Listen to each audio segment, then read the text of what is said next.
अभी अभी गोविंद भाई की सूचना सुनी तो मुझे इनकी बात याद आ गई।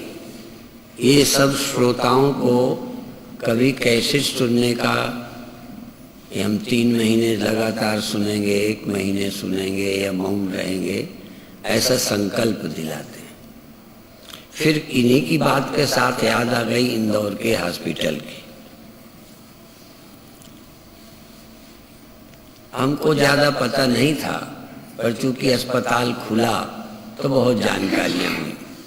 वहां के एक डॉक्टर ने बताया, जब जवाहरलाल की पत्नी को टीबी हो गई थी,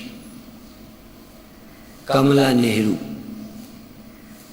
तो कहते हैं भारत में उस समय टीबी की चिकित्सा के साधन नहीं थे। प्राइम मिनिस्टर की पत्नी का इलाज नहीं हो सकता था,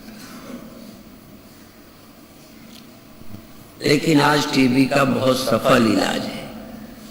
पर डॉक्टर जी ने एक बात और बताई कि टीबी के इलाज में यदि 1 दिन दवा का गैप लग जाए तो फिर उतने ही दिन फिर खानी पड़ती है। यदि 6 महीने का कोर्स है और 1 दिन चूक गए तो 6 महीने और खानी पड़ेगी। और बल्कि कहते हैं टीबी के कीटाणु इतने मजबूत हो जाते हैं, यदि एक बार गैप मिल जाए तो मोहम्मद गोरी की तरह तैयारी कर लेते हैं। फिर अंत में पृथ्वीराज की हत्या होती है। जिसको पृथ्वीराज पहले मार सकता था पर रहम कर दिया तो बाद में खुद मारे गए। इसी तरह से टीबी के कीटाणुओं पर यदि 1 दिन का गैप कर दो तो फिर वो तगड़े हो जाते हैं, फिर उतनी ही मेहनत पड़ती है।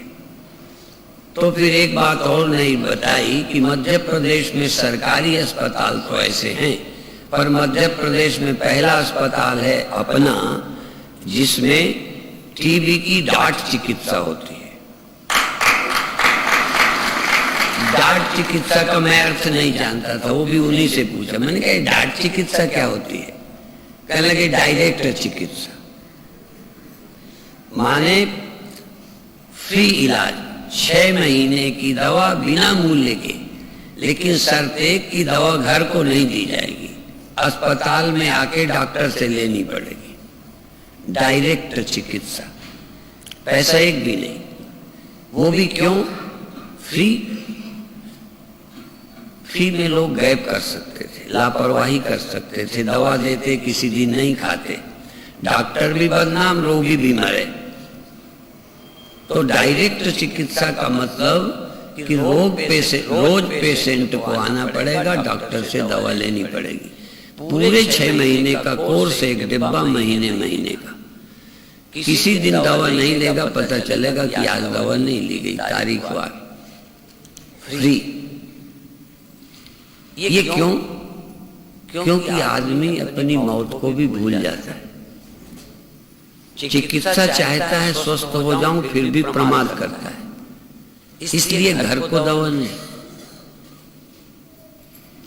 इसीलिए संकल्प दिलाने का मतलब यह है कि आप लापरवाही कर जाएंगे सुनने में, 10 तर्क मन में आएंगे। इसलिए संकल्प दिलाते हैं कि आपको 6 महीने कैसे सुनना है। ये भी 6 महीने का कोर्स है, लगातार सुनो तो आप इस अज्ञान की टीबी से आप छुट्टी पा सकते हो।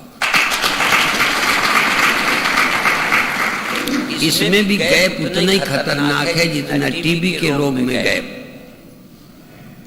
इसलिए योग दर्शन में कहते हैं कि श्रद्धा पूर्वक, सत्कार पूर्वक, निरंतर दीर्घ समय तक साधना करनी चाहिए। एक तो निरंतर गैप ना हो, और समय अधिक दो,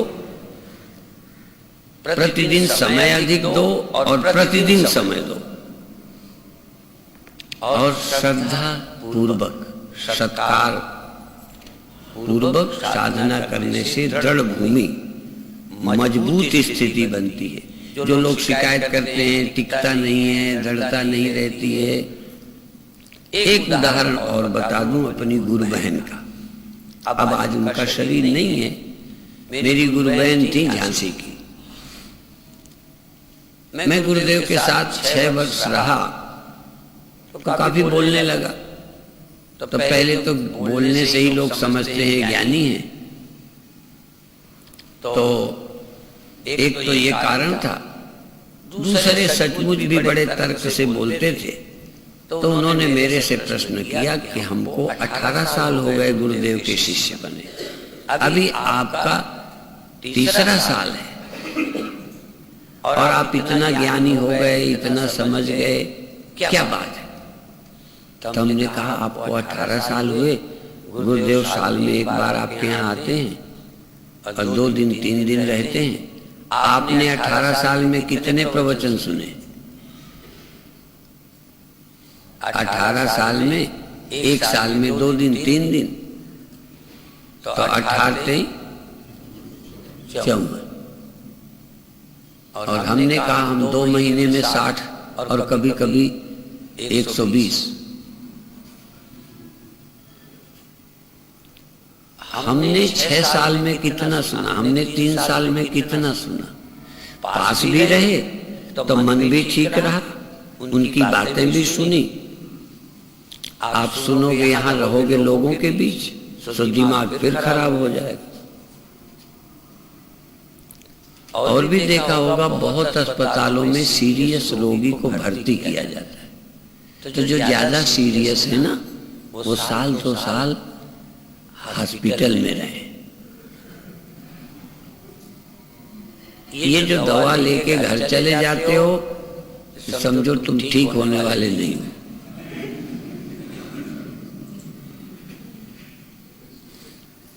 थोड़ा सा दवा खाई, बदपरहेजी घर में होगी।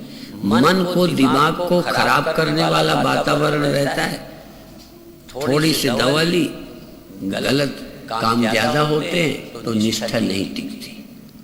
किसी के अंडर रहकर, किसी गुरु के मार्गदर्शन में रहकर सुनो।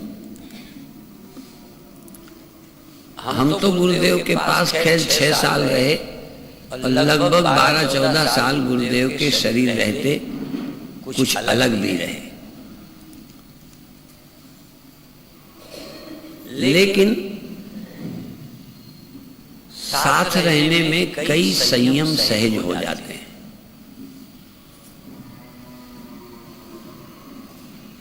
हॉस्पिटल में रहोगे तो घर का भोजन नहीं करोगे। कई अस्पतालों में अस्पताल से ही भोजन मिलता है, कभी कभी तो वही लोग देते हैं।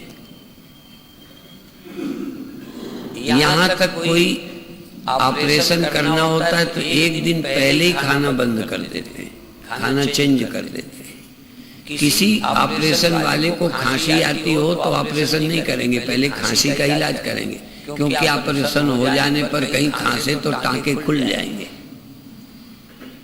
यदि साधारण इलाज में इतना परहेज होता है तो आप क्या परहेज करते हैं?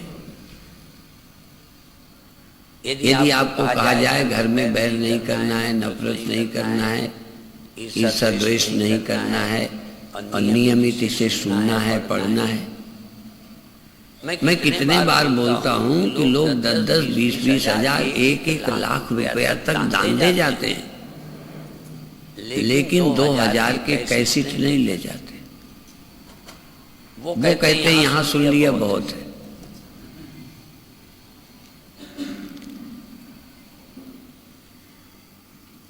हम तुमसे किसी बात में आगे नहीं है, तुमसे ज्यादा समझदार नहीं है। एक ही बात है कि हमको इसके जानने में रुचि रही है, इसलिए हम सुनते रहे, पढ़ते रहे, एकांत में भी। अब आज आप देखो कि मैं मौन नहीं रहता, मैं लोगों से मिल लेता हूँ, तुमको भी छूट मिल गई तो मैं तो ठीक हो गया हूँ। तुम अभी बीमार हो, यदि मैं परहेज नहीं करता तो तुम्हें भी नहीं करना चाहिए ना। कई बार तो डॉक्टर खुद परहेज नहीं करता। एक नेचुरोपैथी का हॉस्पिटल है पट्टी कल्याण, तो वहां पेशेंट को उबली लौकी, नींबू, बिना नमक की सब्जी और कभी केवल सब्जी, कभी एक फुल्का, और आसन, पेट की सफाई, ये सब होती है। तो एक आध पेशेंट आते हैं 15 दिन के लिए, और जब 3 दिन उबली लौकी मिलती है, नमक भी नहीं मिलता, तो कहते हैं घर से फोन आ गया है।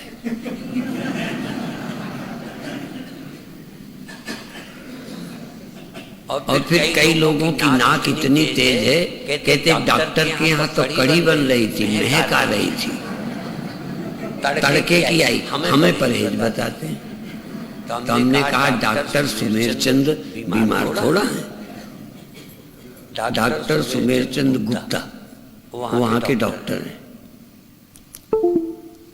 अब डॉक्टर परहेज नहीं करता तो पेशेंट भी न करे। तो मैं तो सब जगह घूमता हूँ, बोलता हूँ, पर यहाँ के पेशेंट हमसे 2 कदम आगे हैं। कहते हैं आपको तो मुक्ति मिल गई है, हमें चाहिए ही नहीं, हमें परहेज की क्या जरूरत। यदि तुम्हें निष्ठा के न होने की पीड़ा है, यदि तुम्हें निष्ठा न बनने की ग्लानि है, यदि ज्ञान नहीं हो रहा है, तो आप यहाँ मौन रहो, यहाँ तुम ध्यान में रहो, सुनी हुई बात का बराबर स्मरण करो, बार बार ध्यान दो तुम कौन हो। अब ये मैं तो नहीं करूंगा, मैं कौन हूं, ये मैं करूंगा भी तो मुझे फायदा होगा। मैं कौन हूं, इस निर्णय का फायदा मुझे बोलते समय भी होगा, समझाने में, तुम्हें समझने में भी मदद मिलेगी।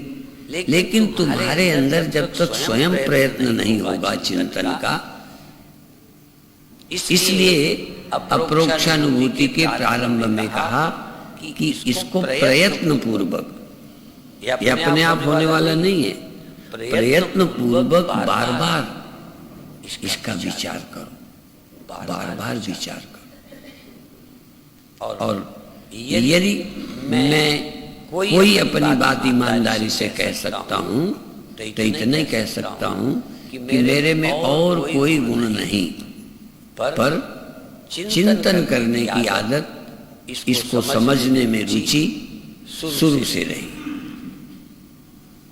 और तुमको भी यदि इसमें प्रीति है, रुचि है, तो बात बनेगी। कमियां अभी भी 100 हैं, शरीर अपने ढंग का है, मन अपने ढंग का है। फिर मैं याद दिलाऊं, सपने आज भी होते हैं, पर रोज जग जाते हैं। उस सपने से आप भी जगते हैं। इसी तरह से अभी शरीर है, मन है, मन की कमियां हैं, पर मन रहित होना, मन के पार होना, यह मन कोई चीज ही नहीं है मेरे सिवा, संसार नाम की वस्तु नहीं है, कभी तो चिंतन में आए। जैसे स्वप्न नहीं है, ये कभी तो तुम्हें लगता है ना कि कभी नहीं लगता। स्वप्न सच्चा भी लगता है, हावी भी होता है, पर रोज तुमको ये भी लगता है कि अरे झूठा था। क्या जगत और मन आदि भी तुमको कभी मिथ्या लगे, स्वप्न लगे, माया मात्र लगे, एक चैतन्य के सिवा कुछ सच्चा नहीं, कभी विचार काल में लगा। विचार काल में तुम सदा की बात नहीं करो। हम ये दावा मत करो कि हम स्वप्न नहीं देखते। तुम ये दावा करो स्वप्न तो देखते हैं, पर रोज जग जाते। जग जाते हैं तो स्वप्न नहीं रहता, सो जाते हैं तो स्वप्न खड़ा होता है। अभी भी जब प्रमाद आ जाता है, ध्यान नहीं देते, तो सब पुरानी बातें खड़ी हो जाती हैं। पर जब तीसरी आंख खोलते हैं, तीसरी आंख लोग समझते हैं माथे में होती होगी। जब तीसरी आंख खोलते हैं तो कुछ भी नहीं मिलता मेरे सिवा। एक आंख में जगत दिखाई देता है, दूसरी आंख में जगत और आत्मा कुछ दिखाई नहीं देते, जिसका नाम सुसुप्ति है। पर तीसरी आंख खुलती है तब जगत नहीं होता, पर मैं होता हूं। तीसरी आंख का मतलब और कोई नहीं है। जितने सेकंड तीसरी आंख खुलेगी, तुम्हारे सिवा कोई नहीं होगा। जब तुम्हारे सिवा होगा नहीं, तब बिना दूसरे के क्रोध नहीं आता, बिना दूसरे के काम नहीं होता, बिना दूसरे के भय नहीं होता। तुम किसी का नाम बताओ जब तुम अकेले हो और दूसरे होने का ख्याल भी ना हो, डर लगा हो। सोच के बताना, क्योंकि हमको भी अकेले में डर लगता था, भीड़ में नहीं लगता था। भीड़ में डर नहीं लगता था, क्यों खतरा नहीं, इतने लोग हैं, कहां से आएगा भूत। हमको तो अकेले में अंधेरे में ही डर लगता था। लेकिन तब भी ध्यान दो, अकेले में भी डर लगता था, चूंकि सांप होते हैं, भूत होते हैं, ये विश्वास था, तो लगता था आ जाएगा। यदि चोर नहीं होते, कोई बदमाश नहीं होते, तो घर में तुमको डर, घर में भी अकेले होने में डर लगता है। क्यों लगता है कि मैं अकेला हूं, कहीं आ गया कोई तो ये आ गया तो आता कौन है, जो नहीं होता या होता है। जरा समझे ना, जो होता है वही तो आएगा। इसका मतलब तुम्हारी बुद्धि में जो है वो अकेले में आ जाएगा। एकांत हुआ कि आया, जो नहीं होता वो नहीं आ सकता। जब भी तुम अकेले होगे तो वो सभी चीजें आ जाती हैं जिनको तुम डरते हो। स्त्री को डरते हो तो भी आ जाएगी,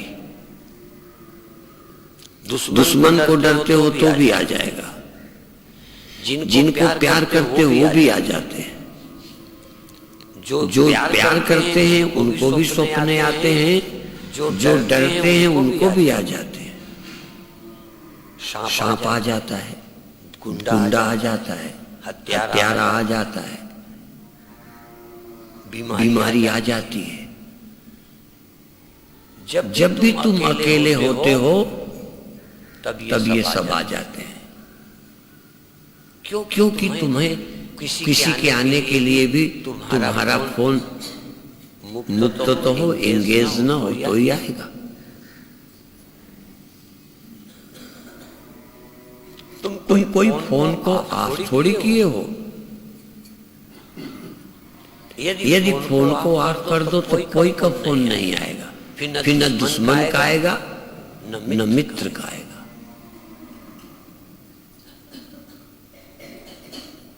आप अपने स्विच को ऑफ कर दो। यदि हम अपने मन को संसार से हटा लें, पर हटाएं कैसे? जिससे बैर है वहां से नहीं हटता, जिससे राग है उससे नहीं हटता। दोनों खतरनाक है।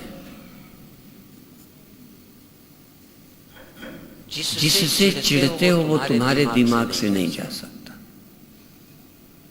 जिससे बचते रहे हो ना, पूरी जिंदगी बचते रहे, जरा सा मौका आया कि वो आ जाएगा।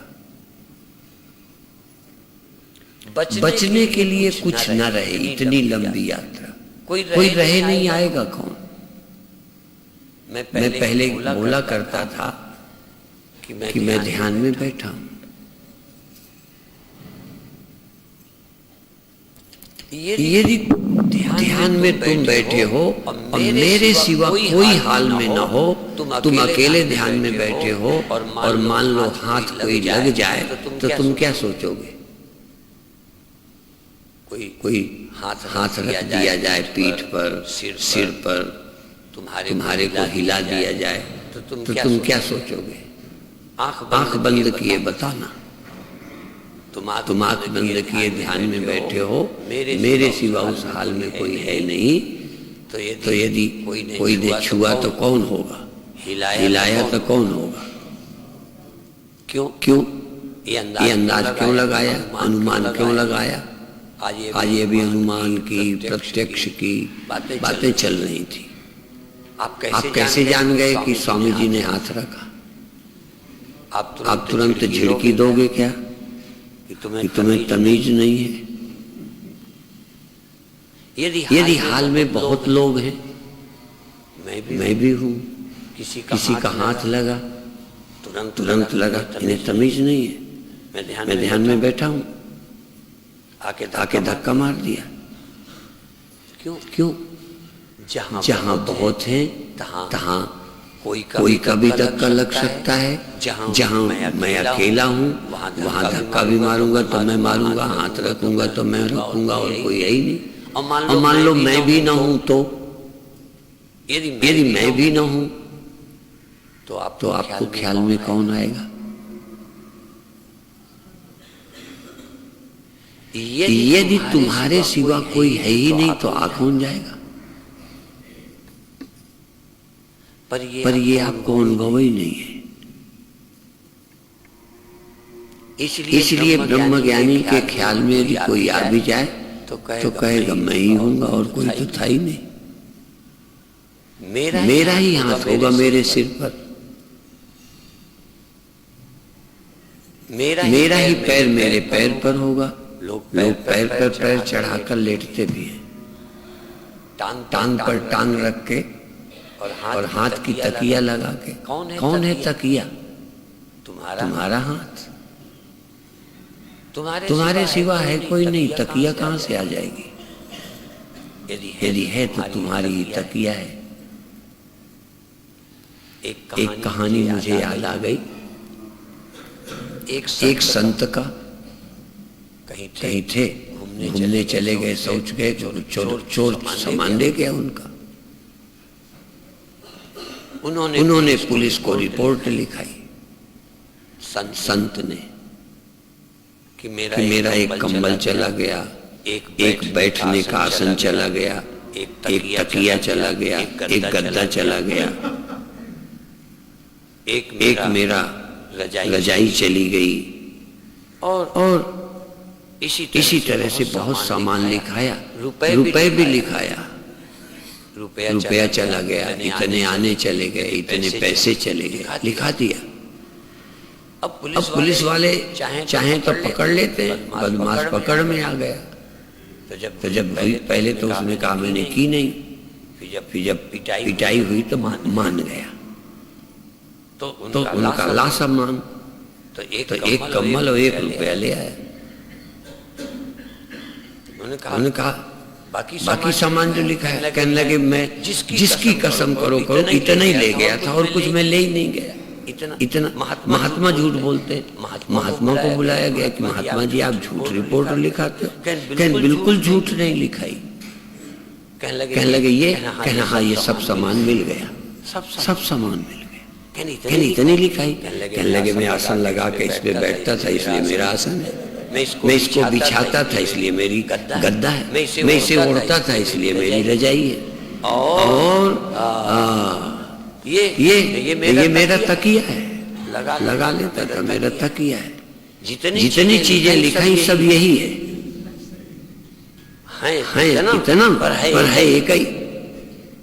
ऐसे ही ब्रह्मज्ञानी के लिए सब भी ब्रह्म ही है।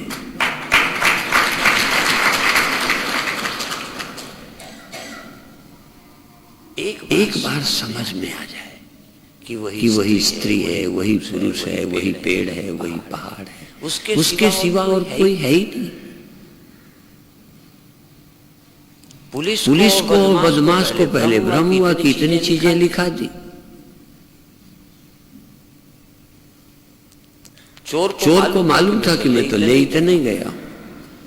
साधु को भी मालूम तो था, लेकिन कहता था मेरा सब कुछ चला गया। उनका क्या क्या गया? सब कुछ चला गया। क्या क्या गया? तब लिखा दिया इतना सामान गया। अब सोचने का ढंग है।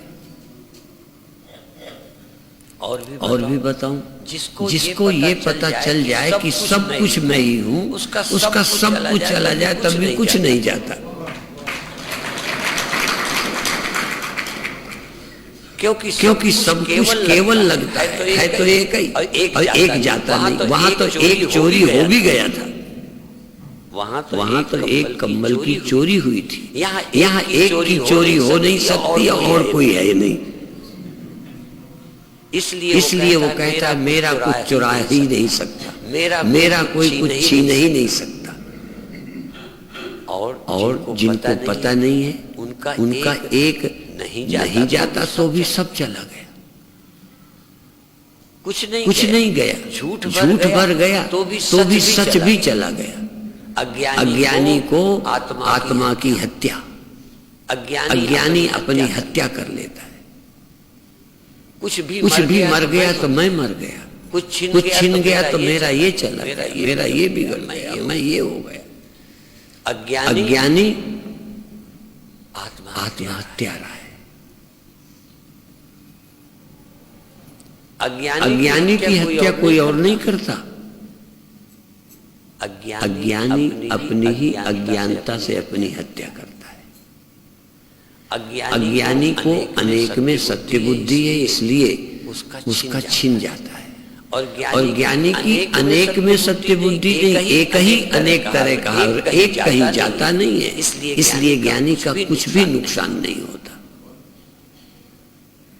पर वो नजर अभी नहीं है। तीसरी आंख शिव जी के थी। तीसरी आंख होती ही ज्ञानी के है। और जिसके आंख हो जाए उसका नाम शिव है। जिसके भी तीसरी आंख हो जाए समझो वो शिवोहम कहने का हकदार हो गया, वो शिव हो गया। इसलिए शिवोहम कहना कोई अपराध नहीं है। शिव तीसरी आंख खोलते हैं जब शिव तीसर नयन उघारा, अर्थात जब शिव ने विचार किया, जब शिव ने विचार किया आत्मा का, तीसरी आंख खोली। जब शिव तीसर नयन तीसरी आंख खोली, तीसरी नजर जगत देखना, जगत न देखना, जगत में ब्रह्म देखना। जगत देखना अज्ञानी का काम है, जगत न देखना सुषुप्त पुरुष। जगत देखना स्वप्न, जगत न देखना सुषुप्ति, और अपने सिवा कुछ न देखना ये बोध है ज्ञानवान का। अपने सिवा कुछ नहीं है। वो नहीं देखता, नहीं वो नहीं देखता, ये गलत है। वो अपने सिवा कुछ नहीं देखता। और जो मैं बोलता हूँ ये मत समझना कि मैं कोई अपनी बात कह रहा हूँ। अपनी बात तो है, पर ईशावास्योपनिषद में यही कहा है। भगवान कृष्ण ने तो ये कहा, यो माम पश्यति सर्वत्र सर्वम च मयि पश्यति। भगवान कहते हैं जो मुझे सब में देखता है। उपनिषद ये नहीं कहता, क्योंकि उपनिषद कोई आदमी नहीं है। नहीं वो भी कहता है जो मुझे सब में देखता है। उपनिषद कहता है जो अपने को सब में देखता है, सबको अपने में देखता है। जो जिसकी समझ में अपने सिवा कुछ नहीं, आत्मा ही वह भूत भी जानता है। जिसके अनुभव में आत्मा के सिवा कुछ नहीं, आत्मा ही सब आत्मा है, सब आत्मा है। मैं के सिवा कुछ नहीं, वह फिर शोक नहीं करता, उसका कुछ नष्ट नहीं होता। क्योंकि एक नष्ट होता नहीं और सब है नहीं। क्यों शोक नहीं करता? वीत शोक हो जाता है क्योंकि कुछ नष्ट ही नहीं होता जो शोक करे। हर्ष क्यों नहीं करता? क्यों पैदा ही कुछ नहीं होता जिसका हर्ष करे।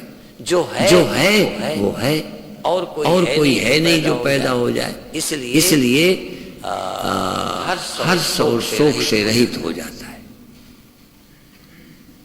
एक ग्रंथ जो हमको ऋषियों ने गुरुओं ने दिए, एक ग्रंथ अपार धन दिया है। एक बार एक साधक ने मुझे फोन किया, एक बार यही आया कि जितने कैसेट हो, टीवी में सुना, जितने कैसेट हो सब दे दो।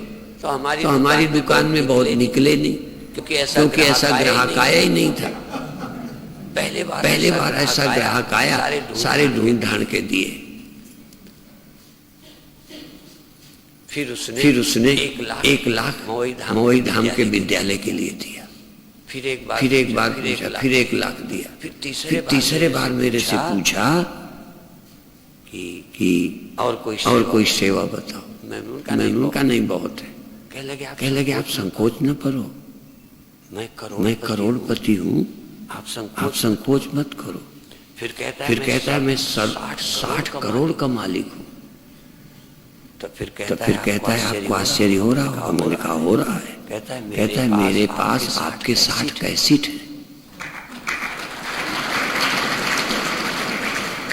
आपको लगता है आप कोई कैसेट आपका करोड़ों का है? आपको लगता है कैसेट बड़ा कीमती है? कुछ लोगों को एक प्रवचन इतना कीमती लगता है कि क्या दे दूं। जनक ने एक प्रश्न के उत्तर में जनक अष्टावक्र के एक प्रवचन में उसने आधा राज्य दे दिया। एक प्रवचन में पूरा राज्य दे दिया। एक प्रवचन में अपने आप को दे दिया। ये है सुनने वाला। उसने भी टीवी में सुना। ये बात नहीं, उसका दिल बोलता है। कई लोगों का हृदय फूल जाता है, जो रुपए से नहीं फूल सकता। लोभी का मन फूलता होगा रुपए से।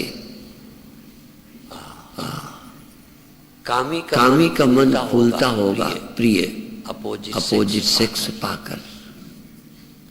लेकिन जिज्ञासु के जब जीवन की समस्याओं का समाधान मिलता है तो उसे लगता है मुझे सब कुछ मिल गया। जनक को लगता है कि मुझे कुछ मिला। जो आज तक यदि आपकी अंदर मोक्ष की इच्छा है तो गुरु भी बदल सकते हो, पर मोक्ष की इच्छा नहीं छोड़ सकते। मोक्ष की इच्छा चली जाए, यदि ढोंगी गुरु मिल जाए तो मोक्ष का इरादा ही छोड़ दो तो तुम जिज्ञासु ही नहीं थे, मुमुक्षु नहीं थे। बीमार हो गए तो डॉक्टर को छोड़ सकते हो, अस्पताल को छोड़ सकते हो। छोड़ते हैं लोग, दवा बदलते हैं लोग। बीमार को ये नहीं कह सकता कि तुम दवा न बदलना। बीमार को ये शर्त नहीं की जा सकती कि डॉक्टर न बदलना। पर बीमार की एक शर्त है कि तुम बीमार रहना पसंद नहीं है, ठीक होने की ललक तुम नहीं छोड़ सकते।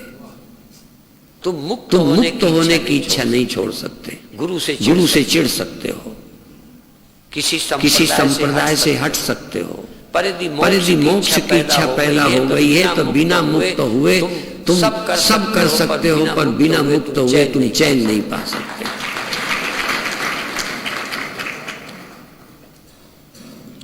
यदि चैन पा जाओ तो रोग अभी कष्ट नहीं दे रहा था, बंधन अभी बंधन नहीं लग रहा था, विकार अभी बंधन दुख नहीं लग रहे थे। ठीक टाइम बीत रहा, इसलिए आप इलाज नहीं कर रहे। मुमुक्षा का मतलब है तुम्हें चैन न लेने दे।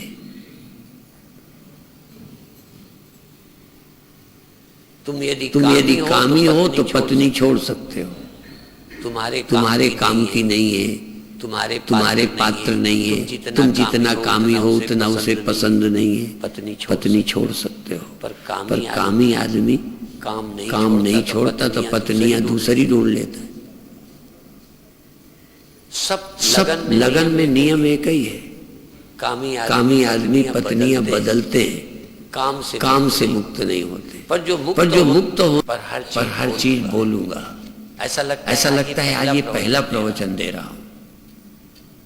मोक्ष की इच्छा, तुम किसी चीज से मुक्त नहीं होना चाह रहे। कोई चीज ऐसी नहीं जो तुम्हें खटक रही है। क्या आप अपने मन से दुखी नहीं हो?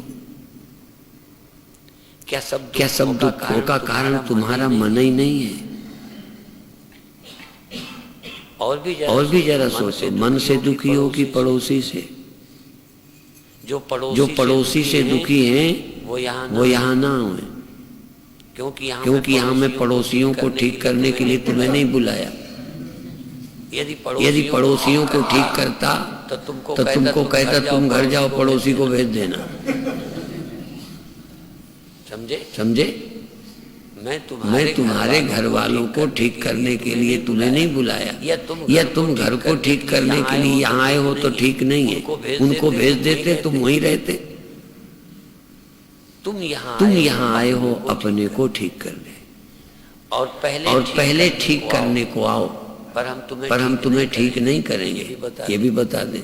आओ ठीक करने कि मुझे ठीक कर दो, मैं दुखी हूँ अपने आप से, मैं मरने से परेशान हूँ, मैं अपनी कामनाओं से दुखी हूँ, मैं अपने मन से परेशान हूँ, मुझे ठीक कर दो, तुम आओ ठीक करने। फिर हम ठीक नहीं करेंगे, फिर क्या करेंगे? हम तुमको बताएंगे कि तुम ठीक हो।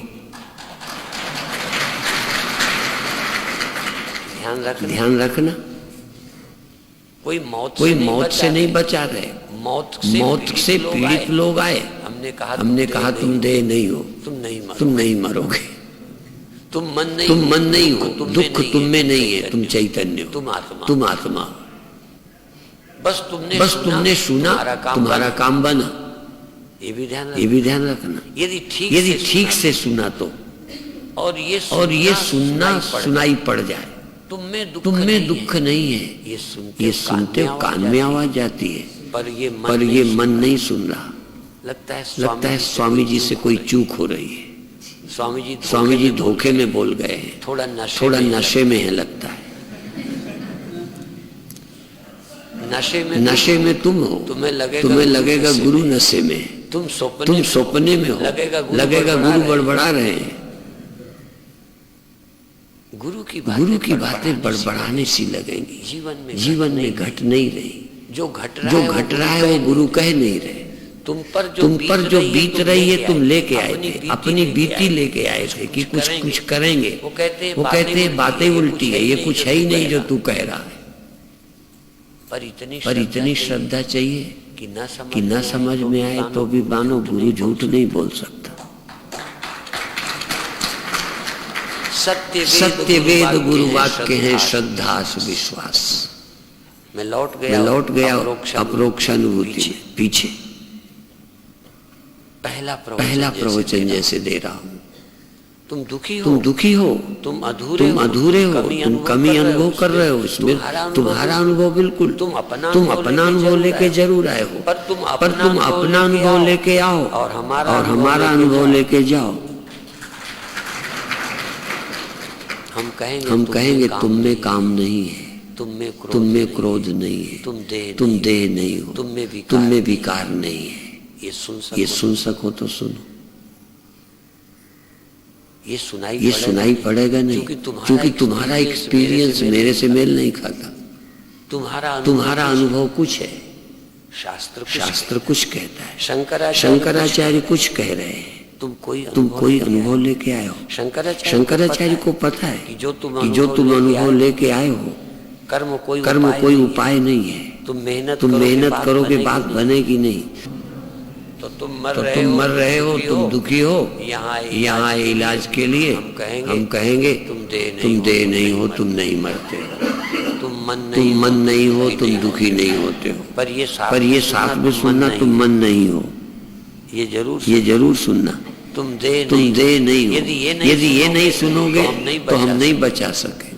हमारे बचाने का ढंग कराना नहीं है, बहुत लोग करके तुमको बचाएंगे। गुरु तुमको करके नहीं बचाएगा, तुम्हारी समझ। वो कहेगा तुम देह नहीं हो, और तुम देह नहीं हो, मर के दिखा दो। और तुम मन नहीं हो, दुखी होके दिखा दो। तुम अहंकार नहीं हो, छोटे होके दिखा दो। तुम ब्रह्म हो, सीमित होके दिखा दो। इसलिए शंकराचार्य में यहाँ पर गाली दी है। शंकराचार्य कहते देहो हमति मिति मिति अयम अयम मूढ़ो मूढ़ो। अय मूढ़ तू अपने को दे कहता है। रोज तो मेरा दे कहता रहता है। इतनी अकल नहीं है। तू मेरा भी कह देता है, मैं भी कह। एक बात कह, यदि मैं कह तो इसे मेरा कभी मत कहना। यदि मैं है तो इसे मेरा नहीं कहना। पत्नी को कभी मैं कहा, बेटे को कभी मैं कहा, कुत्ते को भैंस को कभी मैं कहा, मकान को कभी मैं कहा। जिसे तू मेरा कहता है, मेरी पत्नी प्यारी से प्यारी पत्नी तेरी मैं नहीं होती। प्यारा से प्यारा पुत्र तुझे मैं नहीं लगता। तो प्यारा होना अलग बात है, मैं होना अलग बात है। तो जिसे तू मेरा कहता है, मैं क्यों कहता है मूढ़? मूढ़ कह रहे, मूर्ख कह रहे। शंकराचार्य जैसा विद्वान सुनने आए लोगों को मूढ़ कहता है। इसलिए कहते हैं कि शायद धक्का लगे, चोट लगे। यदि जिज्ञासु होगा तो सुनेगा इस बात को। मूढ़ कहने पर सुनेगा, चिढ़ के चला न जाएगा शिविर से। अपनी मूर्खता सुन, गलती को स्वीकार कर। बहुत कम लोग हैं जो अपने को मूर्ख सुनने को राजी हो जाएंगे। मूर्ख कहने पर बुरा नहीं मानेंगे, कोशिश करेंगे मूर्खता छोड़ने की। कई लोग मूर्खता छोड़ने की कोशिश नहीं करेंगे, गुरु छोड़ने की तैयारी करेंगे। आप भी देखना किन में हो, गुरु छोड़ोगे कि मूर्खता छोड़ोगे? शिविर छोड़ दोगे कि मूर्खता छोड़ोगे? मैं तुमसे सही उत्तर नहीं चाहता। सही उत्तर तो तुम पहले से तैयार कर चुके हो। पहले हम लोग जब गणित पढ़ते थे तो प्रश्नोत्तरी अंत में छपी रहती थी। हम लोग प्रश्नोत्तरी ही रट के चले जाते थे। सवाल लगाना नहीं, प्रश्न के उत्तर नहीं देना, प्रश्न के उत्तर निकालना है। उत्तर निकालना और उत्तर रटना दोनों में फर्क है। तुम मनुष्य नहीं हो, तुम देह नहीं हो, पर तुम देह को मैं कहते हो। तुम कहते हो। कम से कम तुम्हें मैं देह हूं तो नहीं कहना चाहिए। तुम देह में आते हो, देह में रहते हो, देह को रोज छोड़ते हो। इस देह को मेरा कहते तो ठीक है। जिस घर में रोज आते हो, दुकान जाते हो, शौचालय जाते हो, शौचालय को मेरा शौचालय कहते हो, बेडरूम को मेरा बेडरूम कहते हो। तुम कभी मैं बेडरूम तो नहीं बोलते, मैं मकान तो नहीं बोलते, मैं बाथरूम तो नहीं बोलते। आना अलग बात है, रहना अलग बात है, मैं अलग बात। इस देह में आकर इसके मजे लेते हो। इन आँखों का, इस देह का, इस मन का आनंद लेते हो। कोई बुरी बात नहीं। पत्नी का आनंद लेते हो पर तुम पत्नी नहीं हो। पति का आनंद लेते हो पर तुम पति नहीं हो। बेटे का आनंद लेते हो, बेटा नहीं हो। धन का आनंद लेते हो, आनंद लेना अलग बात। शरीर का आनंद लो, इतना हमें स्वीकार है। यद्यपि ये भी अच्छा नहीं है कि इसका सुख लो। जो तुम नहीं हो उसका सुख भी क्यों लो? गुलाम हो जाओगे, पत्नी के गुलाम हो जाओगे, पति के गुलाम हो जाओगे, बेटे के गुलाम हो जाओगे। चलो पर फिर भी शंकराचार्य कहते इतने मूर्खता चलेगी। तुम मेरी कहते हो, मेरी का सुख लेते हो, मेरे से धनी बन जाते हो, धन अपना कहते हो, कोई बात नहीं। पर मैं पत्नी तो नहीं कहते, मैं पुत्र तो नहीं कहते, मैं धन तो नहीं कहते, मैं मकान तो नहीं कहते। इतना समझ तो रखते हो, पर यहाँ क्यों चूकते हो? इसे मेरा भी कह देते हो, मैं भी कह देते हो। ये घपला नहीं चलेगा, ये बेईमानी नहीं चलेगी। यदि इसे मेरा कहते हो तो आज से मैं मत कहना। और यदि मैं कहते हो तो फिर मेरा मत कहना।